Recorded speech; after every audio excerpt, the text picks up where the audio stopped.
Like Abraham, bring your offering. Napakasimple. Diba? Take note. Hindi basta-basta ng offering. Your best offering to the Lord. Yan ang dapat nating bitbit. Nakita niyo si Abraham. Sinong bitbit niya na ihahandog niya sa Diyos? His only son whom he loved. Yung kanyang kaisa-isang anak at pinakamamahal na anak.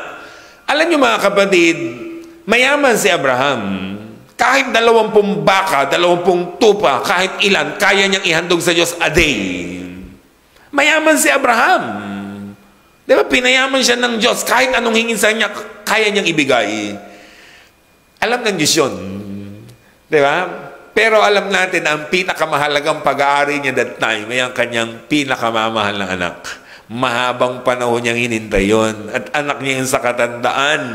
At yun ang hiningi ng Diyos. Meaning, best offering ang ibibigay niya sa Diyos. Kayo po, may dalang offering sa Panginoon today. Sasamba tayo sa Kanya, pero wala tayong dala to worship Him. Sabi ng Deuteronomy 16:6, no one should appear before the Lord empty-handed. Walang sino mang makikipagharap, makikipagtagpo sa Diyos na walang dala. So in order for us to worship the Lord, kailangan merong dalang handog. At dapat ready sa paghahandog sa Diyos. Yung papasok ka pa lang sa templo, ready na. Diba? Inihanda na natin ang ating mga handog. Alam nyo, yan ang bibilib tayo kumisa sa mga matatandang kapatiran eh.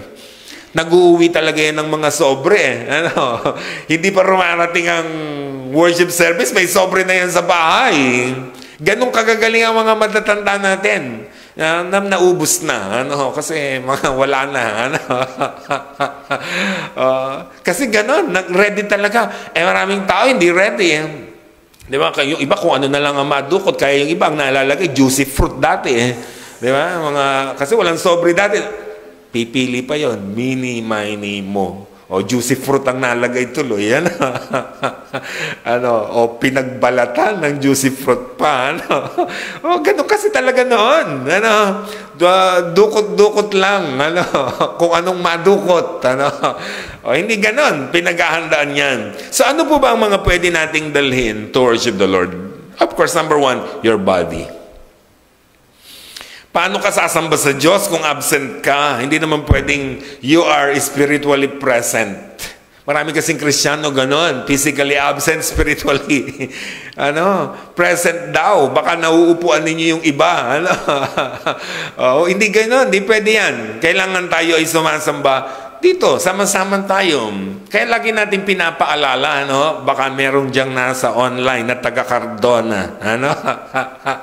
Pumunta ka mamaya 7:30. Di ba? Ganun ang ibig sabihin, mga kapatid. Ang online natin, mga kapatid, para yun sa mga taga malayong lugar, mga friends natin, mga unchurched people, di ba, mga nasa abroad. Hindi yan para sa atin. May lugar tayo ng pagsamba, doon tayo pumunta. Diba? Para sumamba, dalhin natin ang ating katawan. At papaano? Roma 12:1. Kaya nga, mga kapatid, pinamamanik ko sa inyo alang-alang sa kahabagan ng Diyos sa inyong iharap ang inyong katawan, your body, na isang haing buhay, banal, kaaya-aya sa Diyos, na sa inyong pakatampatang pagsamba. Haing buhay, meaning hindi tutulog-tulog, buhay na buhay sa pagsamba, alive, alert, enthusiastic. Yan ang kailangan nating inihahandog sa Panginoon. Kaaya-aya, kasama marahil dito yung kasuotan natin. Di ba? Kailangan ganun tayo. Ibinibigay natin yung pinaka-best natin na ating mga katawan, mga sarili natin. Number 2 is our tithes and offering. Malakias chapter 3, 8-10, walang kasawa-sawang napapakinggan. Sabi, nananakawan baga ng tawang Diyos, gayon may ninanakawan ninyo ako, ngunit inyong sinasabi at sa ano namin kayo ninanakawan. Sa ika-10 bahagi at sa mga handog. Yan ang gusto ng Panginoon ay binibigay natin kasi sa Kanya. Our tithes and offering. Exodus 22:29, do not hold back offerings.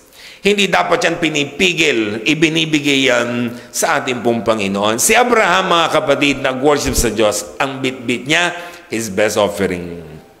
Pag mag-worship tayo sa Panginoon, bit-bitin natin yung best natin. Si Cain at si Abel, pareho nag-worship. Anong sabi roon? Kinalugdan ng Diyos ang handog ni Abel. Bakit? Dahil higit na mas mainam kaysa handog ni Cain. Hindi sinabing hindi mainam ang handog ni Cain. Wala tayong mababasa sa Bible na sinabi na ang handog ni Cain na hindi maganda. Diba? Pero anong sabi? Mas mainam. Meaning, yung kay Cain ay good, yung kay Abel ay best. Yun lang naman ang ibig sabihin nun. Kasi ang Diyos ang kinukuha niya at ang hinahanap niya sa mga anak niya pag naghahandog, best. That's the point. Si Abraham, best ang handog niya. His son, his only son, whom he loved.